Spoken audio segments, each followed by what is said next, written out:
Coming up in this episode of In Clear Focus.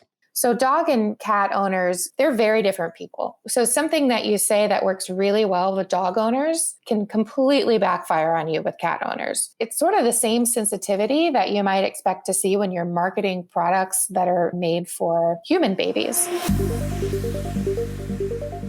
You're listening to In Clear Focus, fresh perspectives on the business of advertising, produced weekly by Bigeye. Hello, I'm your host, Adrian Tennant, VP of Insights at Bigeye, an audience-focused, creative-driven, full-service advertising agency. We're based in Orlando, Florida, but serve clients across the United States and beyond. Thank you for joining us.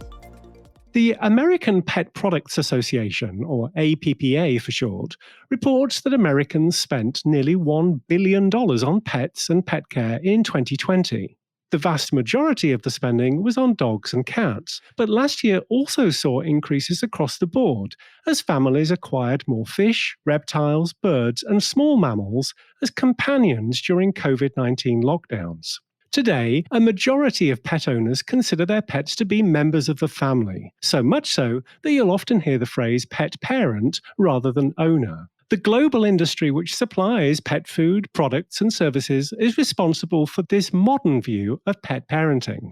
Humans have lived with animals since the last ice age. For most of our history, dogs were used for hunting, while cats controlled vermin. It wasn't until the Industrial Revolution, which brought advances in health and economic prosperity, that we started to view these animals as pets, even though dogs and cats still lived outside for the most part. But in the 1880s, flea and tick shampoo was introduced for the first time, which meant dogs could come indoors and become part of our households, marking the birth of the pet supply industry. And with the invention of kitty litter in 1947, felines followed their canine companions indoors and into our homes and families.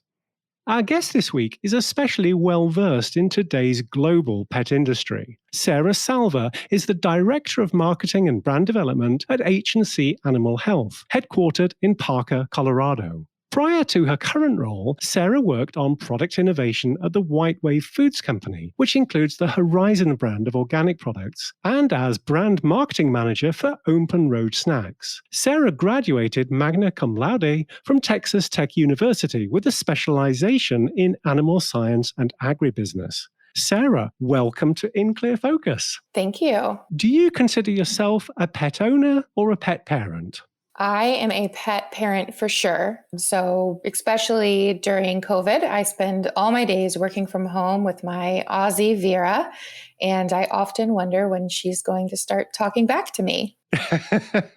You studied animal science and agribusiness. So have you always had an interest in animals? Absolutely. I originally wanted to be a vet, but I also loved my business and marketing classes. So, throughout the years, I did a little bit of both, but then I found the best of both worlds here at H&C. So can you tell us a bit about H&C Animal Health's founding story and what the company does? Sure. The company was founded by Chuck Latham, who has had a passion for animals since childhood. He grew up among a family of veterinarians and, like me, found himself choosing a path between animal medicine and business. So with H&C, he successfully bridged the gap, and we focus on bringing innovative vet products to retail to make caring for your pets easier. We have a very animal-first approach, which means everything we develop works and is safe. Now, tell us a little bit about the distribution side of the business versus the products that you're developing yourselves. We used to mainly focus on working with vet manufacturers to bring over their products from the vet side into retail. So we took a lot of products that used to be only available in your vet's office and brought them to stores like PetSmart and Petco. And then we started kind of the other side of the business, which is really product development. So we work with vet formulators and just a lot of vet professionals out there to help us bring very efficacious and very innovative products over to retail. Now, would we know some of the brands that you've distributed? You would. So, a very popular line that we still distribute is the Verbac dental portfolio. Those are CET, VeggieDent, Fresh, and they have some enzymatic rawhides. Just a very easy, effective way to keep your dog's teeth clean. Sarah, what does your role as Director of Marketing Brand Development at H&C entail? So I'm focused on working on the vet developed side. So those are the brands that we create and we own and, work with really great agencies such as Bigeye to bring to market. We really care about, first the product has to work. But then it also has to be, a consumer friendly kind of brand. So a lot of times in the vet industry, you don't really see that because you have the backing of the vet telling the pet parent that, this is going to be good for their parent. But so we focus on putting same type of product into, friendlier packaging. So what led you from agribusiness to marketing as a career? Oh, that's a kind of a long story, but I think it's mostly luck. I left the animal world for a bit, was marketing coffee creamer and then popcorn. But then when I met Chuck, I knew I had really found the sweet spot for me. So it just really brought everything together. I hadn't been in the animal business in, 8 or so years, and with Chuck, it was kind of a opportunity to really get back in touch with those vet professionals that I used to, follow and admire, while bringing my own marketing spin onto the products. So it was just very much the perfect job. Sarah, prior to H&C Animal Health, you held product innovation and brand marketing positions. What, if any, lessons from those experiences have you applied to your current role? So the roles at the larger companies really helped me form disciplines and processes that you really need to launch new brands. So at H&C, being smaller, we're a lot more agile and able to pivot to meet changing consumer demands while also really bringing in that process-driven development process. Spending on pets has grown by about 4 to 5% a year since the Great Recession of 2008. What's been driving this kind of growth? Well, as you mentioned earlier, sort of that humanization of pets has really happened over the past 80 years. But here recently, we've been spending a lot more time with our pets. So, COVID aside, over the past 20 years, I know that my kind of first family was my dog, before I had a husband for it, before I had kids. And I think a lot of people are trending in that direction. So pet brands have really had to keep up with that and offer more products to keep consumers engaged and keep their pets happy and healthy. You're planning to introduce a new line of calming products for cats this year. Could you take us through the process of new product development? Sure. So we like to really start by identifying a problem that pet parents are having and then creating the solution. So, when we looked at the products being offered to cats, we saw a big gap in cat calming where companies were offering full solutions. So from calming pheromones to calming chews to a travel spray. Pet parents really need to have it all. Every cat is different. Every dog is different. When we introduce a new line of products for cats or dogs, we start with consumer research to really identify the problem that's out there. And then we take it in and we figure out, how are we going to talk to these consumers to really get them to resonate with the product and really trust us? Because that's something that matters a lot to us, that we're not only offering these really great solutions for pet parents, that we also are kind of in the industry as this expert and known as the company that really cares about your pet. So after we know what product we want to launch, we work with vet formulators and developers to, find the technology and the ingredients out there. We do testing to make sure that they work, to make sure that, in this case, the cat really likes the product. So with cats, you have to focus a lot on palatability and acceptability. Cats are very finicky, very picky. So we spend a lot of time, with taste tests and just make sure they are cat approved.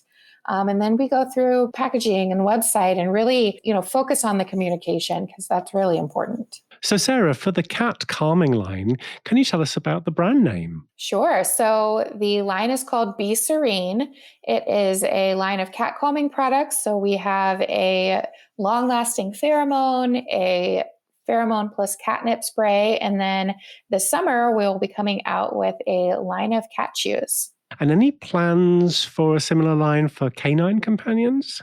Yes, so that is also in the works and can't spill the beans too much on it yet, but look for something early 2022. Let's take a short break. We'll be right back after this message. I'm Seth Segura, VP and Creative Director at Bigeye. Every week, In Clear Focus addresses topics that impact our work as creative professionals. At Bigeye, we always put audiences first. For every engagement, we commit to really understanding our clients' prospects and customers. Through our own primary research, we capture valuable data about people's attitudes, behaviors, and motivations. These insights inform our strategy and guide our creative briefs. Clients see them brought to life in inspiring, imaginative, brand building, and persuasive activation campaigns. If you'd like to put Bigeye's audience-focused creative communications to work for your brand, please contact us. Email info@bigeyeagency.com. Bigeye, reaching the right people in the right place at the right time. How do you identify? Female, male, gender fluid, cisgender, genderqueer, non-binary, transfeminine. Society is constantly changing and evolving. To understand how Americans feel about gender identity and expression, Bigeye undertook a national study involving over 2,000 adult consumers. Over half of those aged 18 to 39 believe that traditional binary labels of male and female are outdated and instead see gender as a spectrum. Our exclusive report, Gender Beyond the Binary, reveals how beliefs across different generations influence the purchase of toys, clothes, and consumer packaged goods. To download the full report, go to bigeye.agency/gender. Non-conforming, transgender, two-spirit, transmasculine, gender fluid. Gender Beyond the Binary. Welcome back. I'm talking with Sarah Salva, Director of Marketing and Brand Development at H&C Animal Health. I know you take consumer research very seriously. Have you learned anything about pet owners over the past 5 years or so that really surprised you or led to an insight that helped solve a marketing challenge? In my past careers, we've really focused on purchase intent as a benchmark when we test new products. But lately, we've really started to focus on, especially for this cat calming line, how consumers are reacting to the way that we're speaking to them through the packaging and other marketing vehicles. So dog and cat owners, they're very different people. So something that you say that works really well with dog owners can completely backfire on you with cat owners. So it's sort of the same sensitivity that you might expect to see when you're marketing products that are, made for human babies. Moms are very protective, very sensitive in a really good way. So you have to be really careful that you're really getting on the same level and you're not really turning somebody off, because it doesn't matter what the purchase intent is if nobody's even going to pick up the product in the first place. Now, when it's a new product entry, as it will be with the cat calming line, do you typically like to start with quantitative research to get a sense of the size of the market and then follow up with qualitative? So it really depends on where we are in the process. So I really like, qualitative when I'm talking about what are the problems out there and just kind of getting that brainstorming of what do the cat owners really need in their lives, or where are the pain points, in their relationship with their cat. I think that it comes to purchase intent and the pricing sweet spot. and then testing the concepts. Quantitative is a really good way to do it. During COVID, we have done 100% quantitative just because, we've tested out qualitative through a Zoom forecast, and you just don't get the same connectivity that you would sitting in the same room with people. So there are limitations right now. You mentioned that cat owners and dog owners can be very different. How has that played out in your career, working with both products for cats and dogs? It's funny because it's hard to make that mental switch. If you've been spending a year developing dog products that you've seen a lot of success, you automatically want to apply those learnings to the cat products, but you really have to kind of just wash the slate clean and almost start over a little bit. I always knew cat owners and dog owners, it's always kind of a running joke that dog people and cat people, but they really are different lifestyles, different hobbies. And that's just something you really have to pay attention to.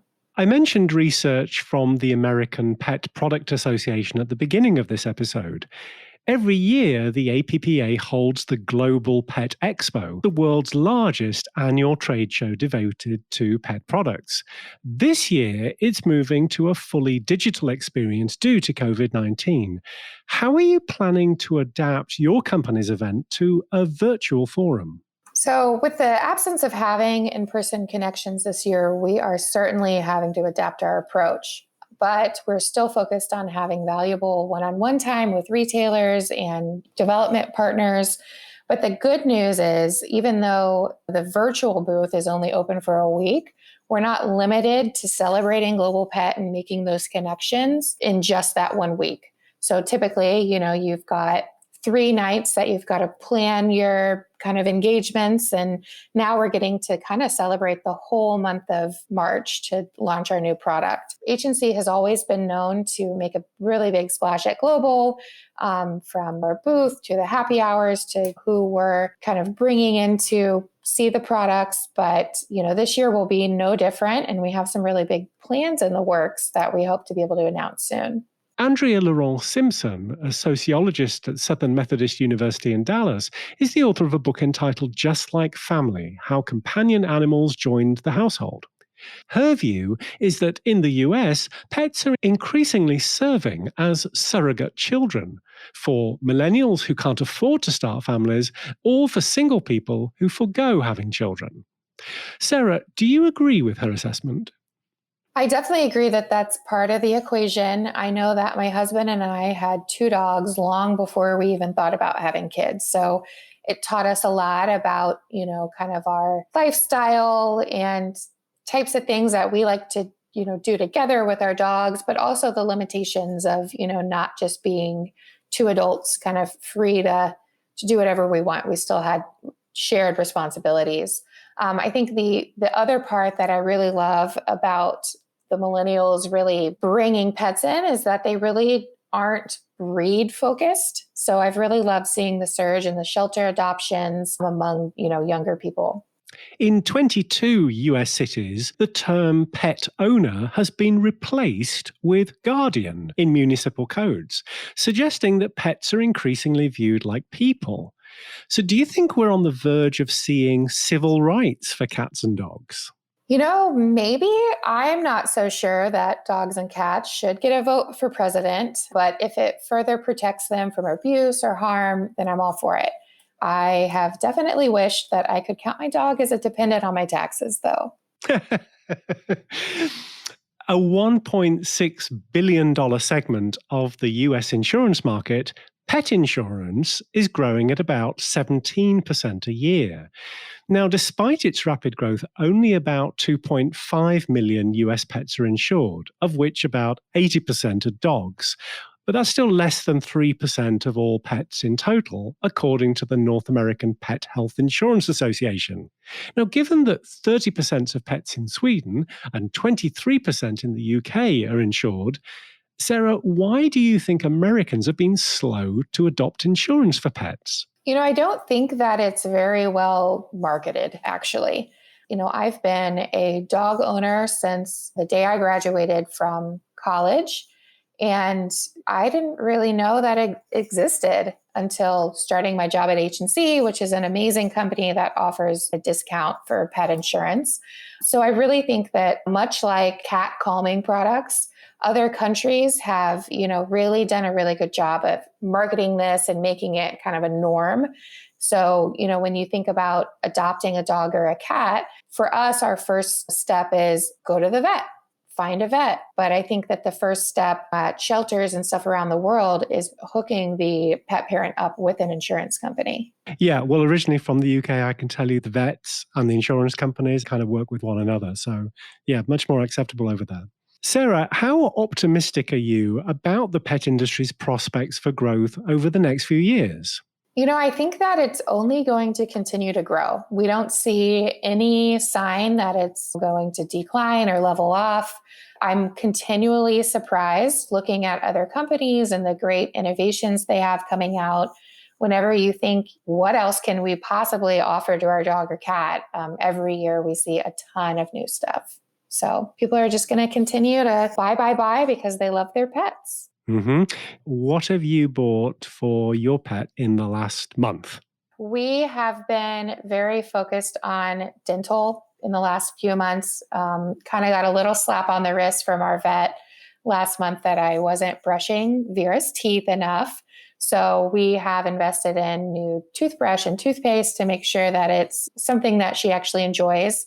This is a shameless plug, but we have found that she likes the poultry flavored toothpaste from Verbac, in case anybody is looking for recommendations. So it's really been a focus on how do we make dental health more like a treat for her and not something that she's going to dread. Have you ever signed up to a pet subscription box service? I have. So we have tested out BarkBox. H&C actually used to have one called WAG Healthy Club. You could find it on Amazon. We don't offer that option anymore, but it was a really good way to get kind of samples out to people's hands of different vet quality products they may have not tried without the box. But I love subscription boxes. I think it's a really fun surprise every month. For anyone listening that's either a student of marketing or has recently graduated, what advice would you give them for finding their first position in a marketing role? I think find a product or service that you're truly passionate about. It's a lot easier to market to consumers when you have something in common with them. So, whether this is turning a hobby into a career or a chance with a really small startup that's doing something really cool. If you really enjoy the product, it's just so much easier to get behind it. Away from work, what inspires you? Are you a reader, a podcast listener, a music fan? We, as a family, we really love being outside. So we play a lot of golf, we hike, we spend time in our garden. No matter the season, though, I love to incorporate wine into all of my hobbies. So I guess you could say that that's another thing that inspires me. Now, I understand that after 5 years with H&C Animal Health, you're moving to a new role with a brand that I think we all know pretty well. Yeah, it was a really tough decision to make. I have had such good experiences over the past few years with Chuck and the rest of the team here, but I have a fantastic opportunity outside of pets with Scott's Miracle-Gro. So I'm very excited to continue growing and learning and to also be, marketing for products on my other passion, which is gardening. Sarah, if In Clear Focus listeners would like to learn more about the brands you've been working on at H&C Animal Health, where can they find information? Check us out on Instagram at HC Animal Health, Daily Dose Pet, or coming soon, Scientia Pet. Sarah, thank you very much indeed for being our guest this week on In Clear Focus. Thank you for having me. Coming up next time on In Clear Focus. Telehealth is interesting. Everyone was trying to understand, is this just a fad? And now they're realizing how incredibly easy telehealth makes certain appointments with your physician, and they want it now. They're demanding it. That's an interview with Jessica Nair, VP of Strategy with Mend, a telemedicine company, with a big announcement. That's next week on In Clear Focus. Thanks to my guest this week, Sarah Salva, Director of Marketing Brand Development at H&C Animal Health. You'll find links to the resources we discussed today on the In Clear Focus page at bigeyeagency.com under Insights. Just click on the button marked Podcast. If you enjoyed this episode, please consider subscribing on Apple Podcasts, Spotify, Google Podcasts, Amazon Music, Audible, YouTube, or your preferred podcast player. Thank you for listening to In Clear Focus, produced by Bigeye. I've been your host, Adrian Tennant. Until next week, goodbye.